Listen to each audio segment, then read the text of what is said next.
तो हेलो दोस्तों, स्वागत है आपका एक और नई वीडियो के साथ। तो आज की वीडियो हम सीखेंगे तरबूज और तरबूज के प्रकार। तरबूज कितने प्रकार का होता है? तो चलिए शुरू करते हैं।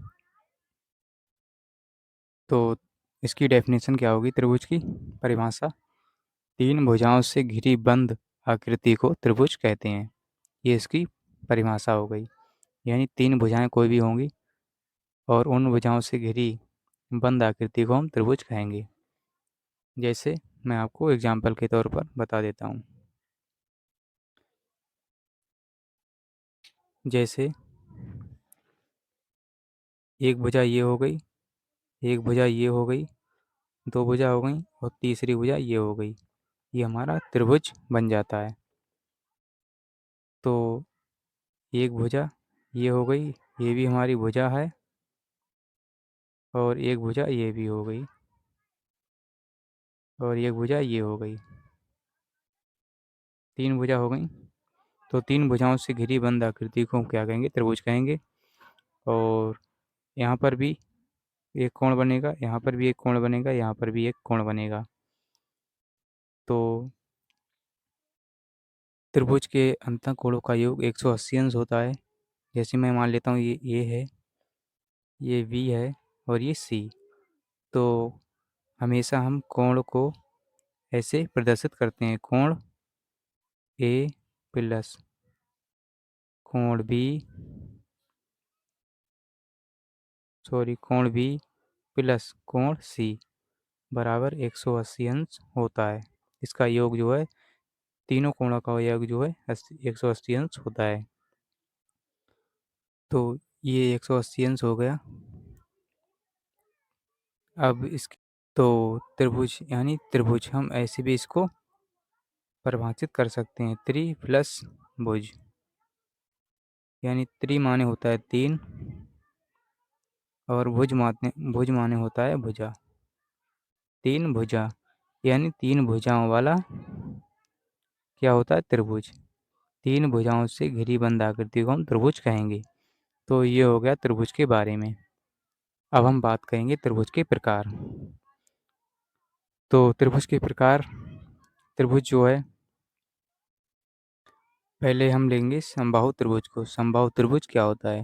तो इसकी डेफिनेशन क्या होगी? सबसे पहले ऐसा त्रिभुज, ये त्रिभुज का हम हमेशा जो है त्रिभुज को ऐसे भी प्रदर्शित कर सकते हैं। यानी इसको हम ऐसे त्रिभुज को प्रदर्शित करते हैं। ये इसका सिंबल है। तो ऐसा त्रिभुज जिसकी सभी या तीनों भुजाएं बराबर यानी समान हो, बराबर या समान हो, समबाहु त्रिभुज कहलाता है। यानी मान लीजिए कोई ऐसा त्रिभुज है जिसकी सभी भुजाएं जो है बराबर हैं, तो ऐसा त्रिभुज हमारा समबाहु त्रिभुज कहलाएगा। जैसे एग्जाम्पल के तौर पर मैं आपको बता देता हूँ। मान लीजिए एक भुजा ये हो गई, एक भुजा ये हो गई, और ये एक भुजा ये हो गई। ये भुजा भी 3 सेंटीमीटर की है, ये भुजा भी 3 सेंटीमीटर की है, और ये वाली भी भुजा 3 सेंटीमीटर की है। तो इसकी तीनों भुजाएं जो हैं बराबर हैं यानी समान हैं।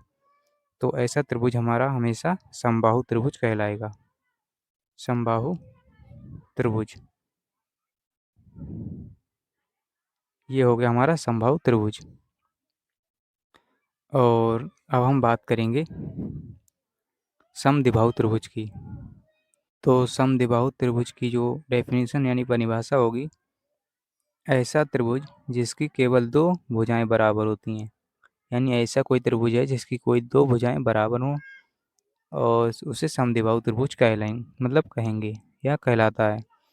तो इसका एग्जाम्पल समझ लेते हैं। मान लीजिए एक भुजा ये हो गई, और एक भुजा ये हो गई, ये तीसरी भुजा ये हो गई। तो ए भुजा भी 3 सेंटीमीटर की है, ये भुजा 3 सेंटीमीटर की है, और ये भुजा जो है 2 सेंटीमीटर की है। तो ऐसा त्रिभुज हमारा समद्विबाहु त्रिभुज कहलाएगा। यानी इसकी जो है दो भुजाएं 3-3 सेंटीमीटर की हैं, यानी दो भुजाएं बराबर हो गई, और तीसरी भुजा अलग है, यानी कुछ भी हो सकती है। तो ऐसा त्रिभुज यानी जिसकी दो भुजाएं बराबर हों, तो ऐसा त्रिभुज कहलाएगा समद्विबाहु त्रिभुज। अब हम बात करेंगे विषमबाहु त्रिभुज की। तो विषमबाहु त्रिभुज की डेफिनेशन यानी परिभाषा क्या होगी?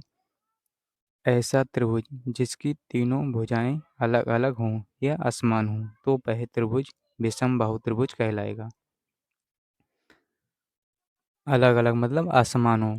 तो इसका एग्जाम्पल समझ लेते हैं। मान लीजिए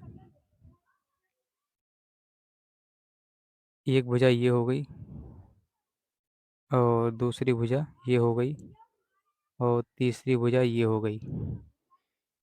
ये मान लेते हैं हम 3 सेंटीमीटर की है, ये मान लेते हैं हम 4 सेंटीमीटर की है और ये 2 सेंटीमीटर की है। तो इसकी तीनों भुजाएं जो हैं अलग अलग हैं, यानी 3 सेंटीमीटर की है, ये 3 सेंटीमीटर की है, ये 4, ये 2। तो इसकी भुजाएं क्या हैं? असमान है यानी अलग अलग हैं। इसीलिए विषमबाहु त्रिभुज कहलाएगा। तो ये विषमबाहु त्रिभुज है। तो उम्मीद करता हूँ आपको ज़रूर समझ में आया होगा। अगर आपने हमारा चैनल अभी तक सब्सक्राइब नहीं किया है तो सब्सक्राइब करना ना भूलें। तो हम बात करेंगे, चौथा त्रिभुज है हमारा समकोण त्रिभुज। जिस त्रिभुज में, इसकी परिभाषा है, जिस त्रिभुज में एक कोण 90 अंश का होता है तो उसे समकोण त्रिभुज कहते हैं। यानी मान लीजिए कोई त्रिभुज है, उसका एक कोण जो है 90 अंश का होना चाहिए, तो वो त्रिभुज समकोण त्रिभुज कहलाएगा। तो इसका एग्जाम्पल समझ लेते हैं। समकोण त्रिभुज का एग्जाम्पल, मान लीजिए एक भुजा ये हो गई और एक भुजा ये हो गई और ये एक भुजा ये हो गई। तो इसका एक कोण जो है 90 अंश का है, ये वाला।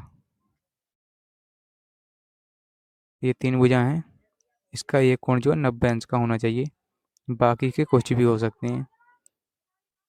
तो हमें ये तो पता ही है कि त्रिभुज के तीनों कोणों का योग 180 अंश होता है, यानी 90 ये हो गया और बाकी की ये दो भी 90 अंश के होंगे। ये 45-45 के भी हो सकते हैं और 60 और 30 के भी हो सकते हैं। तो ये रहा समकोण त्रिभुज।